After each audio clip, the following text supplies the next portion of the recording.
Hello, everyone, and welcome to the second episode in our artist interview series. Today we'll be interviewing Demin. This interview is going to be a lot longer than the last one. We had a lot to talk about, so sit back and relax and enjoy.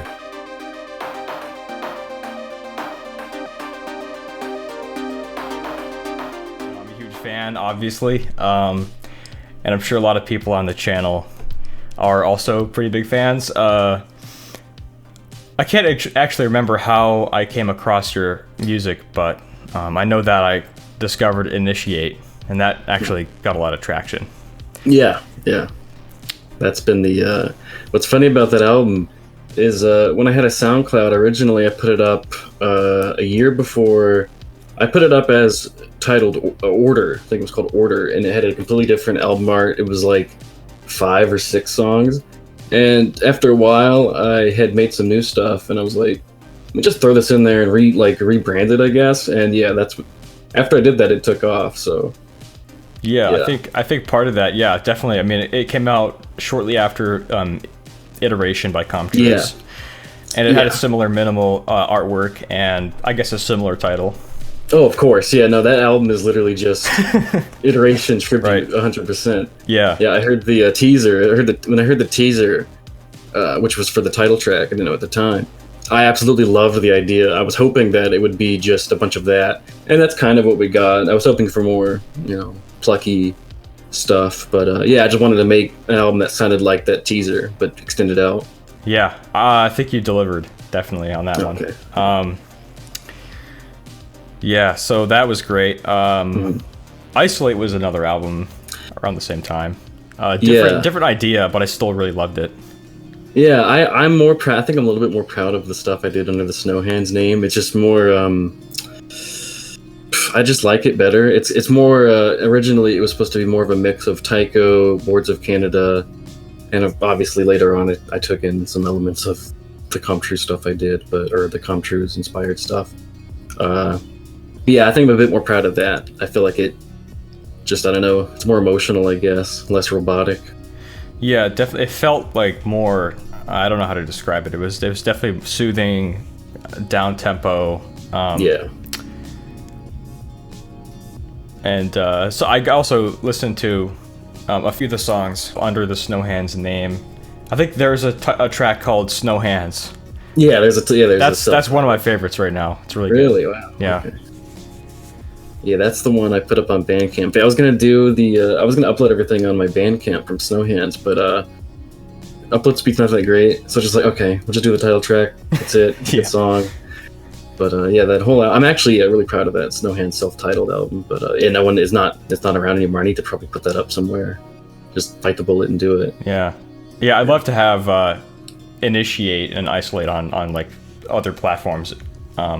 That'd be great. I mean, I use Spotify a lot. A lot of my followers use Spotify. It's a big thing. Yeah, I love Spotify. I used to have, if I could like take the time and learn, because I know you can do it yourself. I think you can. I was on a label, a very small label, and this guy, he was putting up stuff for me. But I mean, I'm out of contract with him. I think it was 4 years. It wasn't really a big thing. It was just a. Yeah, so if I could do that, I definitely would, because Spotify's great. Anyways, when did you get started with, the whole music, production / composition? Where did that come from? It's a good question. Originally in 2000, and I want to say it's kind of hard to remember, but I know it was like 2011. I heard it's kind of funny. I heard Deadmau5 tracks. I heard 2 Deadmau5 tracks. I heard the Ghost and Stuff track, obviously, and I heard Strobe. And for some reason, for the first time in my life, I had where people say, "Oh, I wanted to do that. I heard that and it inspired me." That was like play for play exactly my thought process. I was like, this is really cool. I want to make something exactly like that. And so I started to make like old school progressive house, more 128 BPM dance music. And then in 2015 or 2016, I was like listening to Pandora, and I think the first truce track I heard, which is gonna kind of, I wasn't exactly an old school fan. I think it was the Taiko Awake remix, and I absolutely fell in love with it. And I went and listened to Indicate, just loved it. I thought it was so unique and interesting, and yeah, I wanted to make something kind of similar. I think I went a little too far in some places, but yeah, some people would argue. Yeah, I think it's coming back to me. I think you were in my old Discord. Now that I think about it, that's where we talked about. You showed me some of your truce, rip-off stuff. Yeah. Yeah. I feel like you've come a long way since then. For sure. Yeah. I should clarify that it was never my intent. Like, I wouldn't open up my DAW and think I'm gonna rip off. Right. Yeah.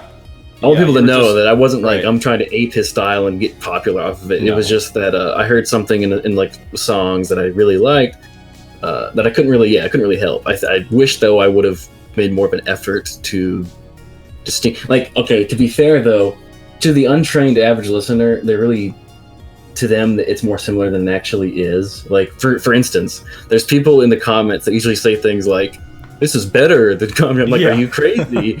This is nowhere near the same level of, I just don't think it's for me, because I've obviously listened to a lot of his music. I've obviously listened to mine making it, and I just see all the differences that the average listener doesn't. So, yeah, it's not as similar, but yeah, never intention to be a ripoff. It just kind of happened. Yeah, it seemed like a lot of people were attracted because of the similarities, but I definitely agree. I don't see it as a carbon copy clone or anything like that. Yeah. And sometimes I honestly enjoy it more than truce. Depends on my mood. But yeah, and then you've been releasing albums under the Demin name, sort of here and there. I think there's been maybe 3 since Initiate. I could be wrong. About something like that. Yeah, I think the last one was about summer last year, if I can remember correctly. Yeah. That one I liked. Yeah. So where are you thinking about, taking this? Are you doing stuff in the similar style, or are you branching out a little bit, or maybe innovating a little bit more? I would like to. I was kind of thinking about when I released Forgive and Reformat. I was kind of like, okay, that's the end. I'm sort of done. I was planning on just stopping, but it's the thing I keep coming back to. I would really like to change, make a completely different sound and something that's a little less derivative and just completely unique. I have been experimenting with stuff. I'll be completely honest. I don't really have anything right now. Like, I don't have 2 songs ready for like a 8-song album or anything. I have nothing. I've been trying, but yeah, I'd like to do something, I think, but it'd have to be really good. I'm gonna the plan is the rules are I will not release anything unless I think it's really good, and that's going to be very hard to achieve for my own standards. Yeah, I'm definitely I haven't done too much with my own music, but I'm definitely the same way. I'm kind of a perfectionist. I kind of want to get it right. Yeah. And I've sort of sometimes, failed at that, but it's like I really got to make it, but it's really hard, with my lifestyle and the fact that I'm doing a lot of other stuff. That's music is definitely in the background, which kind of sucks, but it is what it is. Yeah. No, music has been the forefront for me, whereas nowadays I've been branching out to other things and taking my time a bit away from it, but like I said, it just keeps pulling me back in. But if I had more creativity nowadays, I feel like I'm kind of out of creative juice or something, but we'll see. I'm listening to new artists. I'm not just listening to truce or anything anymore, so hopefully that will inspire me. I'm gonna be honest, I listen to truce sometimes. Yeah. But I've been going down the rabbit hole. Yeah. I'm still going down the rabbit hole. There's a lot of other cool stuff out there. Yeah, and to be completely honest, what's funny is I don't really I guess you could call it like the chill synth. I really don't care for the genre. The stuff I made, I think was a little bit, didn't fall into that category completely, but a lot of it is not stuff I would listen to. There's a lot of, I think chill synth is, I think I talked to this, with Forehill a little bit. It's sort of, I think someone put this very bluntly, but also very accurately, that chill synth is trying to recreate home resonance. Yes, that has been bugging me for so long. Yeah. Yeah. Yeah, and I don't. I mean, there's a lot of. It's mostly. I'm gonna just be honest. It's mostly with like the newer, more inexperienced artists trying to get started, and I feel like they don't have. I'd say the only reason they're doing it is just to, be part of the community or something. I feel like more of them should have an independent creative direction, and there is some that do that, which is great. But I just see a lot more with the common, artists. They're just starting out. Maybe they've been doing it for like a year. I know it's rich coming from me, but yeah, the whole home thing, like, there's more people than just home guys. Like, you don't have to just, he's not the only one that. And they just, every time I hear a new thing, it's like, okay, this is just home. It's just home. You've low passed everything. It sounds all lo-fi, and it's like, if I wanted to listen to home, I would listen to home. I don't want to listen to. I want to hear something new, like Bonus Points. I checked out that new record. Yeah. I liked what I heard. That was interesting, but it wasn't different because it wasn't trying to be home. Right. There are some that do try to sound like home, but they're still. What was that guy? The one with the airplane, the Purple Skies or something. Memorex Memories. Yeah, Memorex Memories. I really like that one. Yeah, I like that album a lot. Yeah. Yeah, I feel like he's got an interesting twist on it. It's almost like he's got this sort of house energy, but also really chill. Yeah, it's really interesting. Mm-hmm.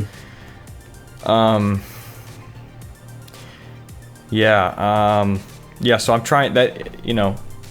I don't want my channel to be like chill synth, and I think you guys could probably tell that it's not just chill synth. I mean, I do a lot of I try to keep it music that I like, that's in the electronic genre. There's obviously more. There's obviously certain artists that get more views on my channel than others, but I don't really care. I just want to upload what I think is good. So this is more of like a technical question, but what is your go-to DAW, and do you use any like external like MIDI stuff or maybe hardware synths? Well, my favorite Ableton or favorite DAW is Ableton. My favorite Ableton is Live, preferably. Right. Use Ableton Live. I've used it since in 2011. Like I said, when I started, I did start with FL Studio. I will not be afraid to admit that I googled what DAW Deadmau5 used and immediately started using it. Luckily, that was just me being kind of trying to be derivative, but luckily I did try other DAWs after that, and no, Ableton is my favorite. I've used Ableton since then. I used FL Studio for like 2 months, then I switched to Ableton. I have a Axiom MIDI keyboard, it's a 49 key. I've got an MS-20 Mini, the Korg MS-20 Mini, and then a Korg Volca FM, a Zoom 1010 pedal that was used on Entry. Actually on Entry I used the MS-20, ran it through the guitar pedal, and that was the bass. It's amazing. Other than that, not a lot of hardware. I usually just go with.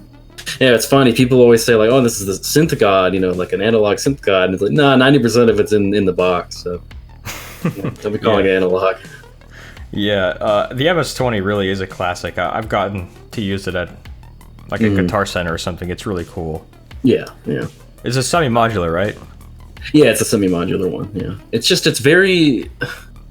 It's not exactly as practical as like Serum. You know what I'm saying? Like it's got a very particular use, like basses, leads. That's not to say that it's very limited. I mean, obviously you can do a lot with it. It's just most of the time I don't want monophonic either. But yeah, that's about it.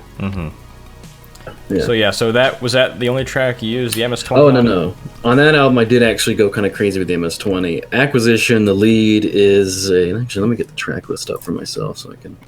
I don't even know my own songs. Where's it at? There it is. Yeah, Acquisition, I used it for the lead. Entry was the bass line. Hand in the Sky, I think, it was the ARP that was really out of tune, but it kind of made it sound cool. I think in Hurt, I went back and, I put it through the guitar pedal, and it's one of the basses. It's a layer. It's not in Canot. It's not in Liquefy. I think that's about it, yeah. Those tracks. other than that, I don't think it found much use in vector graphics or anything after that. Like I said, I've just kind of not had a specific use for it. It's kind of situational. Yeah. Yeah, I think, also back to what you said earlier about, being a synth god and whatever, there's definitely a lot you can do just on a computer digitally, and oh yeah, you'd be surprised. A lot of people would be surprised at how good it sounds. Oh yeah, for sure. Yeah. Yeah, the analog versus digital debate. I mean, I like vinyl. I like analog stuff, but it's mostly a matter of like personal preference. With analog gear, you do get a sound. Like there is a warmth to it, and there's a kind of a. Obviously, with analog, there's imperfections, and what's funny is about the digital age, it's like trying to recreate those imperfections. That is virtual perfection. But yeah, it depends. Like honestly, though, yeah, a virtual synth can do so much more actually, that it's fine. I don't think it's a big deal if you use digital or not. Have you ever checked out the Arturia V collection? I don't believe so. Is that the virtual versions of hard synths? Yeah, basically, I think they have like 20 or something hard synths emulated. The MS-20 is not in there, but the I think the Mini Moog is in there. The Model D, that is. Yeah. They also emulated the Keith Emerson modular setup. Oh, nice. Yeah. That's cool. Yeah, it's kind of daunting at first if you don't know how to use it, but it's yeah. I've messed with it. It's actually really, really good. Mm-hmm. And there's a lot of other stuff there too. Speaking of, I need to tell people about this. If you want to do like Eurorack or just modular stuff in general, but you don't want to buy and have the space for it, there's this really cool software called VCV Rack. It's just a virtual modular rack. Yeah, check that out. It's so sick. Yeah, I've used that a few times. I haven't done much of it recently, but it really surprised me that it was completely free. Yeah, all the modules are free. The software itself is free. Yeah, that was amazing to me because it's high quality. It's not Yeah, you can hook that up into your DAW too. I'm pretty sure. Yeah, there's an Ableton VST bridger they have for it. It's so good. I gotta find a good use for it, and then we'll see. Yeah, I wonder. I haven't gotten to all the modules. I wonder if they have any like formant filters or any of that kind of stuff in there. I think there's a common pack on the thing in the store that comes with it, but yeah, I can't really remember. It's been a while. Well, that's cool. I gotta check that out again. I have to find time to actually do some more stuff. It's been a while. So, what was your first track that you felt proud enough to show other people and say you made this? Yeah. In general, I would say. Ooh, it's a hard one. I have a hard time remembering all my old stuff. I don't know. I mean, the thing is, with my older stuff, I really wasn't even proud of it. I just kind of put it out anyway. So I'd have to say that the first track that I was really proud of, I think it would have to be Isolate. Yeah, that was the track I was like excited to put out because I was so happy with it. I thought it was like, yeah, that was the first track I'd say easily. Okay. Yeah. I mean, some producers start out they're just like, whatever, I'm just doing this as a hobby. I don't care too much about it. I don't know if I'm going to get anything out of it, but, doing cool stuff in FL Studio or whatever, just going to upload this. Yeah.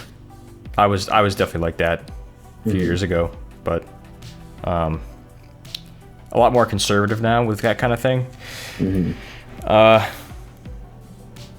So my next question for you is, I know you use Ableton, so there's some cool tools in Ableton for sketching out ideas, but what's your general process for start to finish on a full track?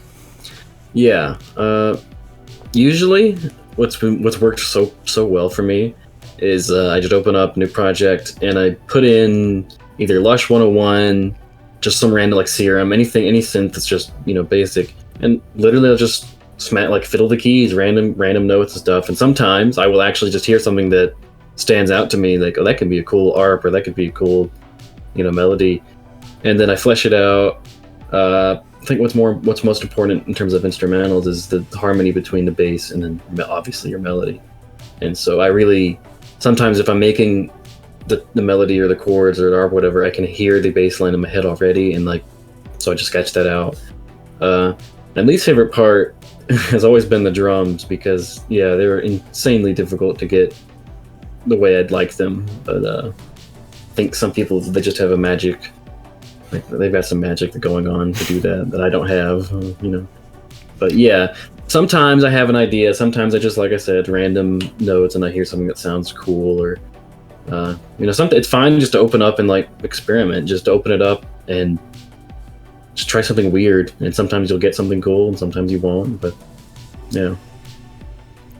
So with the drums, is it more difficult for you in terms of rhythm, or is it more like getting the fit in the mix? Making them sound like good in terms of yeah, like the sample selection, and then like synthesizing your own and layering and all that stuff. Rhythm, mostly just kind of that's one thing I really should have paid more attention to. It was mostly just instinctual, just, you know, I should have spent more time with it, as I'm saying, but I would like, you know, note, you know, kick, snare, whatever. The hard part, is like, yeah, making them sound good. In the mix, not so much, because I've learned, when I first started out, I really took my time to learn the engineering behind everything, and that was more important to me. So like, that's not bad, but like, yeah, how they actually, like, sonically, their, you know, their tone and stuff, getting the sound snappy, nice, and, you know, fat in some instances, it's not easy. Yeah, the drums are definitely, the sound design for drums is definitely different than synths. Oh yeah. So who are you, like, you know, what's your like favorite track right now? Any artist? Oh, that's a good question. I'd have to say my favorite track, definitely going to be by Justice, the French duo Justice. I'm in love with them right now. They're absolutely amazing. I'm going to have to go with Heavy Metal on the album Woman by Justice. That's my favorite track right now. Okay. Easily. Yeah. Yeah. Yeah, I'm also a pretty big fan of Justice. Nice. Yeah. Nice. Good to hear. Yeah, I think it was, I don't know when I first came across their debut album. I know it's been in my YouTube recommended since years ago, but I think it might have been 2017 when I first really listened to the whole thing. Yeah. Yeah. I think New Jack might be my favorite off that one. Yeah, that's a good choice. That's a very good choice. Off that album, mine would be One Midnight, though. I absolutely adore that. That's song. also really good. Yeah, that's a really good one, too. Perfect closer. Yeah. It bums me out. A lot of people, they say Cross is the only good album. It's like, have you even listened to Woman or Audio Video Disco? They're insanely good. It's just that they're kind of like, they want the harsher stuff, but, you know. Yeah, exactly. It's perfectly okay for their sound to evolve. You know, they don't have to just make Cross 2, Cross 3. Yeah, exactly. Yeah. So, anyways, one of your more interesting out there experimental tracks is Porter Duet, and I'm wondering how that came to fruition. Yeah, originally that demo, I have a friend whose last name is Porter, and so it was like a kind of a play on, you know, joking like duet, because he kind of helped me make it.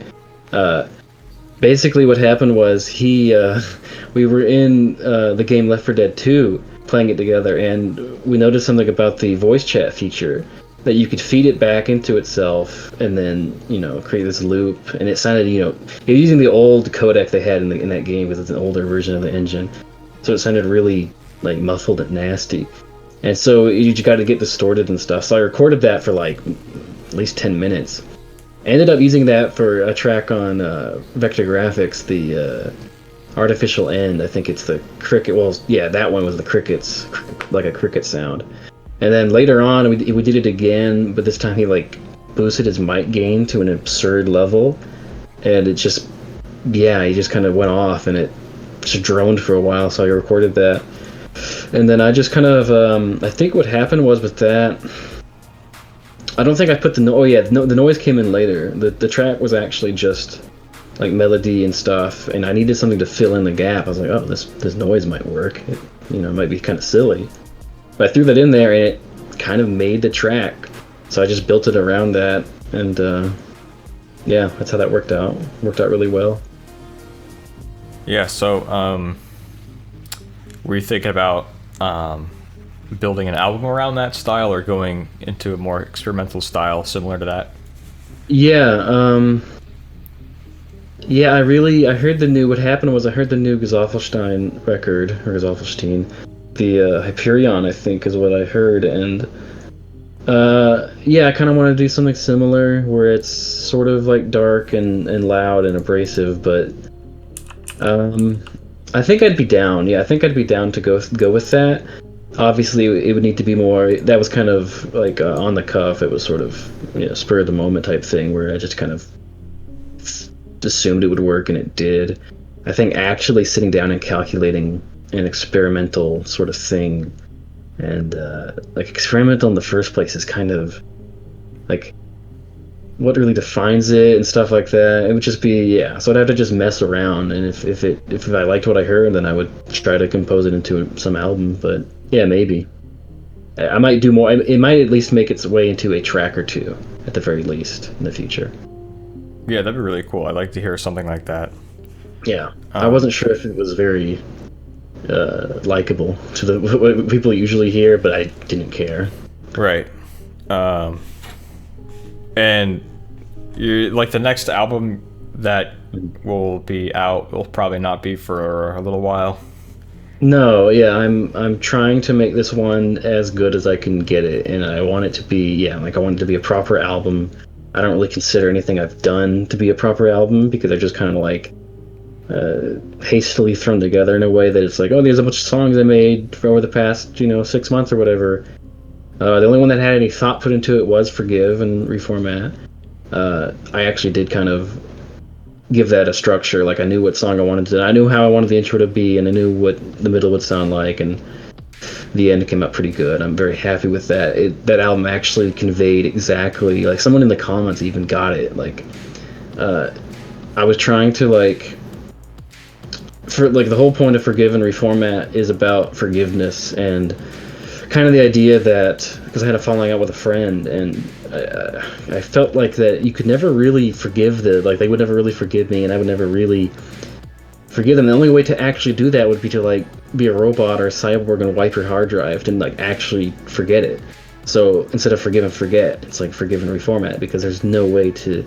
So there's a human element in the last track. There's the guitar and stuff that's kind of expressing sort of the connection between how humans and machines and stuff like that would how obviously forgive and reformat. It's just the combination of them. But that's the album that got closest to what I want to do. If I'm going to do that, I'd have to be straight up a lot of effort and a lot of thought would need to be put into it for me to be okay with it. I'm not going to release anything until I can do it. That album I want to do, where it's taken time and thought put into it. Yeah, I think it's better to take your time and make it just right, before, not just rush it. Yeah, I don't really feel the. I used to have a SoundCloud, and the reason why I deleted that was because I sort of, for some reason, I had this. It kind of gave me a weird incentive to just make stuff faster and not really.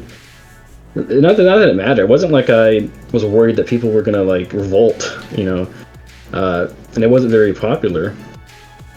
I wasn't worried about the plays or anything, but just in general because you can upload stuff so I deleted it and moved on to Bandcamp where it's a bit more of a you don't put out. I mean, some people do, but they're completely different things. It's like a catalog. It's a release catalog. Yeah. So allows for slower, more important releases. So I just moved to that, and I've been much happier with the results. Obviously, it helped with that album, and it's kind of like a quality control thing. I want to do quality over quantity. Yeah, SoundCloud is more like a social network almost for music. Yeah, and that's a little bit more of a. I don't know how to describe it, but like you said, it's more of a share something cool you just made, but you didn't actually put too much work into it. Yeah, exactly. A lot of the time. I would be making a track, and it would get to a point where it's okay, this is good enough. It's just it had just enough elements to be considered musical, so I would render it, put it on SoundCloud. But that was not what I really wanted. It was I mean, SoundCloud totally can be used in the way of proper like releases, but I felt Bandcamp would influence me to do that more, and it has. So yeah, I'm glad for that. Yeah, yeah, definitely. Bandcamp feels like more of a proper catalog Yeah. outlet. Oh yeah, I guess I should say this too. What's funny about my music on Bandcamp is it's all free for the most part.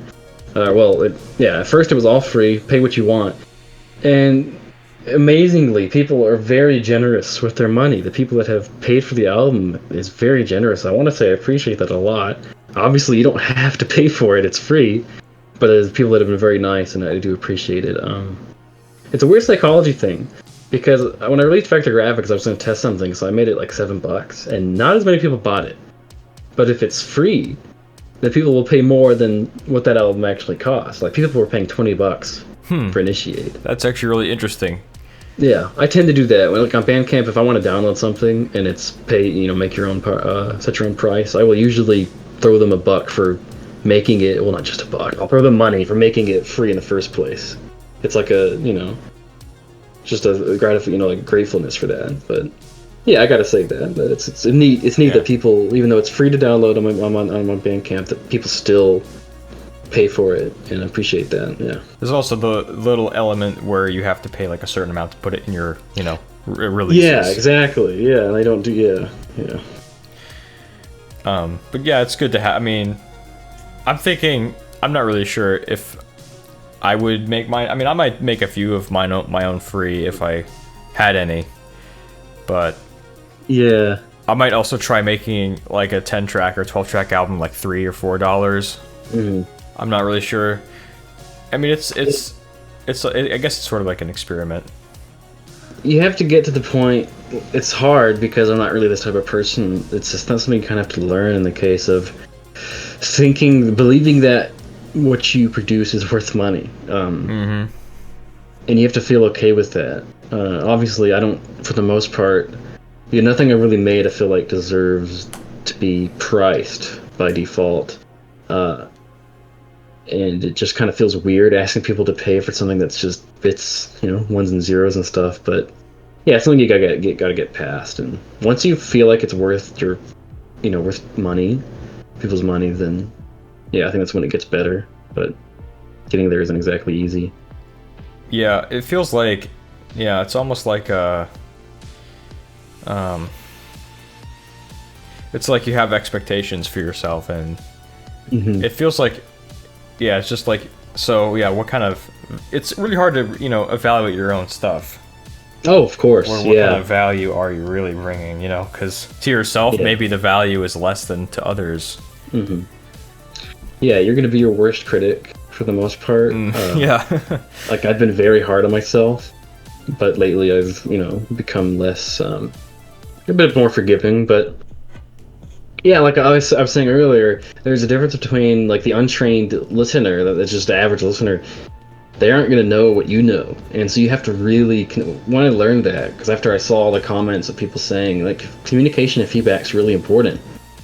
People are totally fine with the stuff I release that I consider to be like not even demo worthy. People like consider that to be, polished release. That doesn't mean it's a good excuse to just slack off or anything, but. You don't have to, you can give yourself a bit of a break and say that people are going to like it. Yeah. Yeah, I think that's something to keep in mind, because like you also don't want to stress yourself out or anything. No. Yeah. Because you're going to be listening to that. You're going to listen to a lot. You're going to know all the ins and outs of it, all the, flaws and stuff that other people aren't going to be able to pick up on. And yeah, it's hard to step out of that. It's hard. It's very difficult to step out of where you are, but it's important to understanding, where your music sits and how people view it. Yeah, and it's another, like you were experimenting with Porter Duet, and probably weren't sure whether people would like it or not. Not that it mattered too much, but I think you said that you wanted to incorporate a lot of styles in the new album, or Yeah, if I do make a new... I had this thought since... I don't remember even when I started having this. It was a while back. There's a bunch of artists that I really, really adore. And I think what would be nice is if I could find a way to like melt them all together into a style that's unique and also like satisfying, I guess.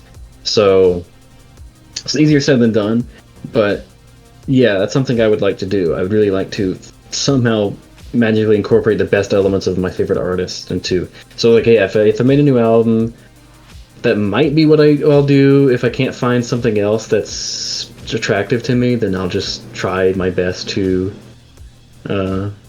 pick and pull pieces from everyone and not just one person. Yeah, I think genre melting is really cool. Yeah. And getting something unique out of it, because like I feel like truce, some of that, some of the percussion and rhythms is a little bit hip hop ish.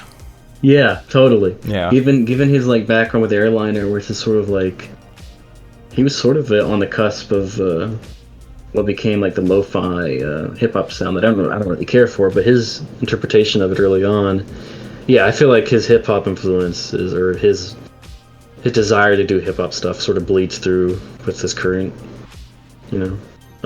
production, definitely.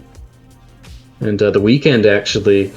I actually liked well, of course, this is going to be Daft Punk plus The Weeknd, but like Starboy, I sort of did like the idea of sort of a synthwave hip hop type thing going on. Like, that would be interesting if you could somehow wrangle that into sounding good. Yeah, that would be interesting. Yeah. He didn't really capitalize. He didn't really go for it. It's not what he was trying to go for. Like, that was more of a Daft Punk thing, I guess. But yeah, the new album's good. But yeah, it's not. He didn't like advance it or anything. Maybe someone could. Hint. I'm not gonna. I'm not gonna take any claim to it, but yeah. But I would like to know your opinion on where truce is going with his style, and I heard I'm pretty sure he's gonna drop it like another album or EP, but not too sure if he's going beyond that. But I'm just wondering what your opinion is on where he's been going. Yeah. I absolutely loved how he handled evolving his sound. I think that going from Galactic Melt to Iteration, and then it's just amazing because it's not he is being a bit safe in the sense that like he doesn't. I don't know. I don't think he wants to disappoint people by not sounding like truce, but it's neat how.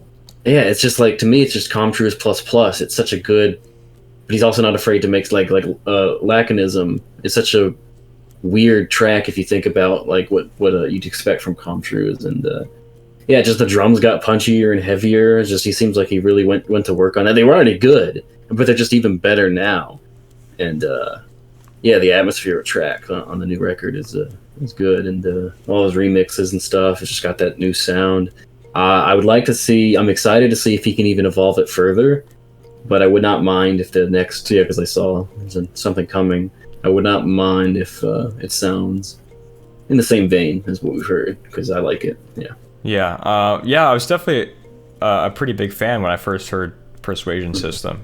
I had that on repeat for weeks. And it's like, it is way different for sure. But it also was like, it was very cohesive in my opinion. Very cohesive. I just liked the journey of that album. I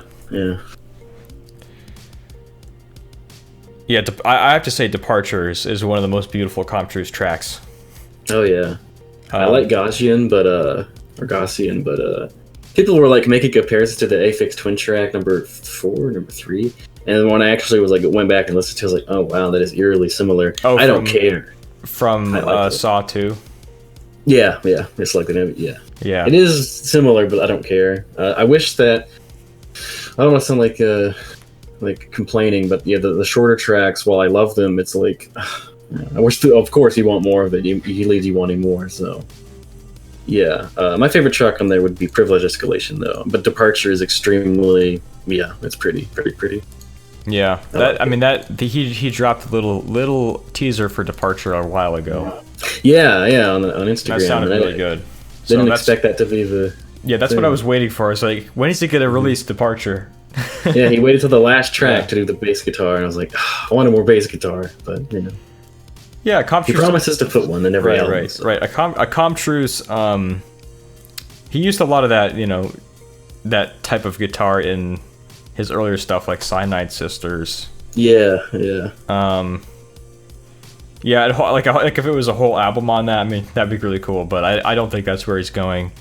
No. I know he wanted to move into like the direction of hip hop. Like obviously with Airliner, a lot of that stuff is sort of, you know, he wanted to produce. Really? Yeah. He said he wants to do like, I don't know. This is kind of dated information because his interviews aren't that common. But yeah, he wanted to, after this, you know, contract with Ghostly ends, he was saying something about wanting to make, you know, produce for hip hop artists or something. I would. That would be awesome. I'm a huge fan of Airliner to that kind of stuff.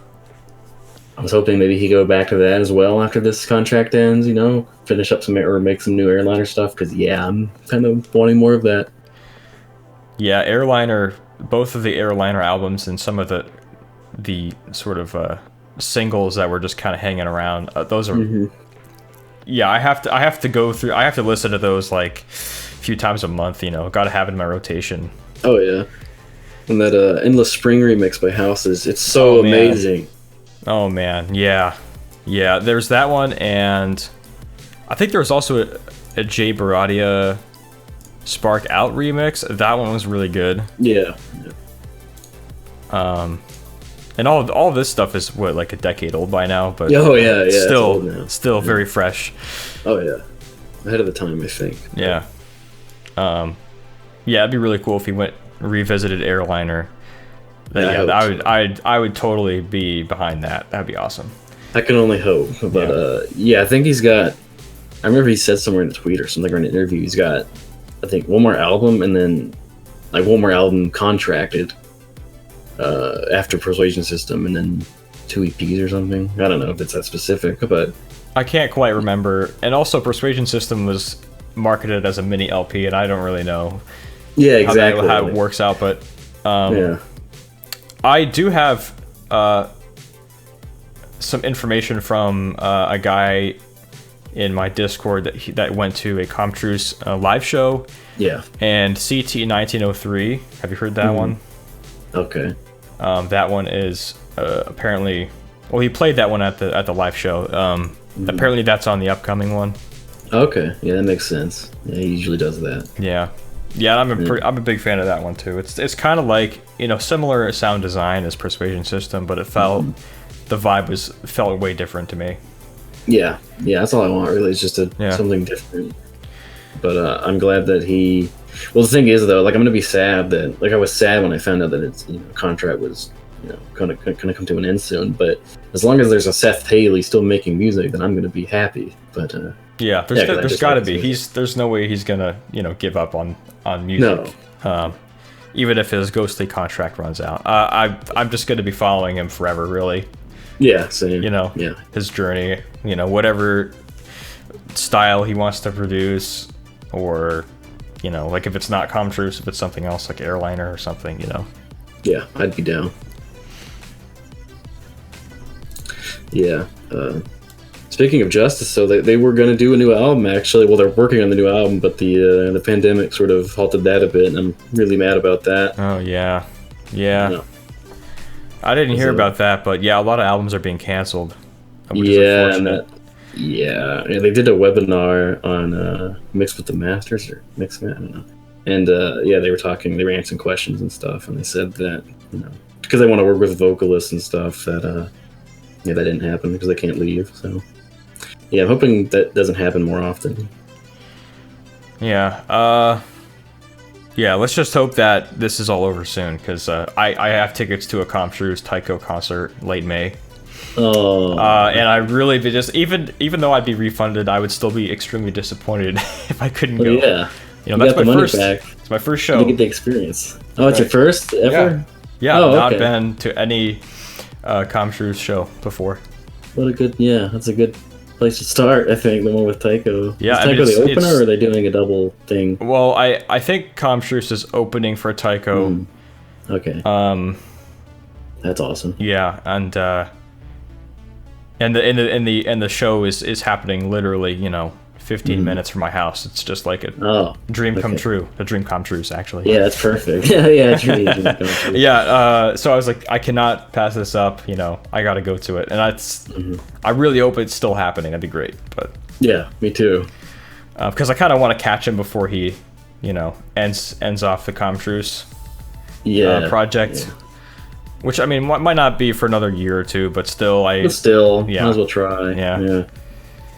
I can't blame you there. Yeah. And Taiko also. I mean, Taiko is great. Yeah. I might be in the minority. I actually kind of liked Weather. That was actually pretty good. Do people not like it or something? I think a lot of people were kind of disappointed that it had vocals. Oh, I didn't care about that. I liked the vocals. Yeah. I really like my current favorite Taiko track is Outer Sunset. Also, I was confused because I haven't kept up with it. When he released simulcast, I was like, "What is this? Is it just Weather again?" But I know it was a double. It was like, yeah, he planned on from the beginning. He planned on an instrumental version of the Weather album. Yeah, I knew he said he wanted to make them like tell different stories, and I thought that was such a good idea. Like the Pink and Blue instrumental is so cool. Yeah, you could tell by the album covers that one's like, it's like similar, but one of them's, this girl in a dress sitting on a bed, and the other one's this little boy on the beach. Then it connected to me. I was like, oh, okay. Yeah. The only thing I wish is that we were talking about evolving sounds. Taiko has evolved a bit, but he's just playing it way too safe, I feel, or maybe that's just what he likes making. It's just I heard Weather, and I was like, this could have come out, in 2011 or something, or it's just not. Yeah, I would like to see more him shaking it up more, but I did like it though. Yeah, I definitely enjoyed Weather, and despite the fact there was vocals, that was fine. I think the vocals worked in a lot of places. But yeah, I mean, past this prologue, just it has a special place in my heart. That was definitely way more experimental. I love that one. Yeah. So I mean, I wouldn't mind if he did something like that again, or it wouldn't have to be like that, but it could be, along the lines of his new direction and style. But exactly. Not you don't have to play it safe. You can, do some cool stuff. Yeah, I feel like people need to take a page from Death Grips, because they just absolutely tear everything they did apart and reinvent themselves all the time, like David Bowie. And I'm excited. I wish they would make something else, but they might be done. Yeah, Death Grips took a little while for me to warm up to, but it's I can see its appeal, and I enjoy a few tracks from them. Yeah. I had largely dismissed them because at the time they were a meme, and just here, to be honest, I thought they were like a heavy metal band. I thought they were like a metal band because I didn't listen to any of it. And I checked out the Money Store, I skimmed through it, closed it, said I hate it. The next day I tried it again, and then it just clicked. I loved it. My favorite album is Bottomless Pit, even though people are gonna be like, "Ew, it's shallow listening," but I love it. I think that it's totally for some people, and for not for others. It's just a very divisive band.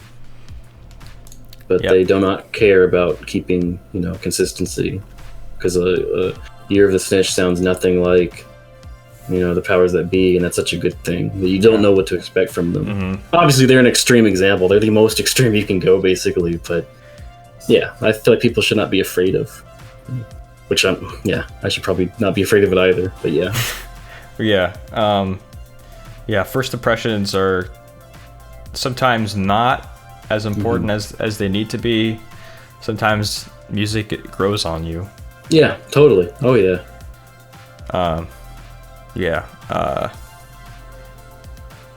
Because like with albums, obviously it's a set in stone thing, and you can go back and listen to it anytime you want.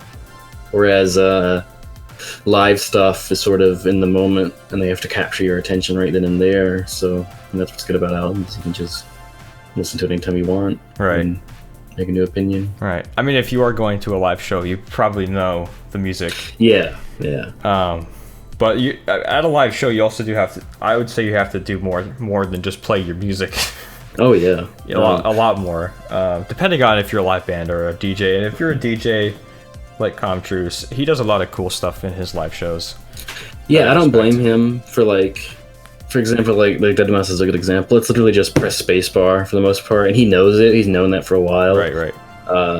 Daft Punk and Justice absolutely blow it out of the water.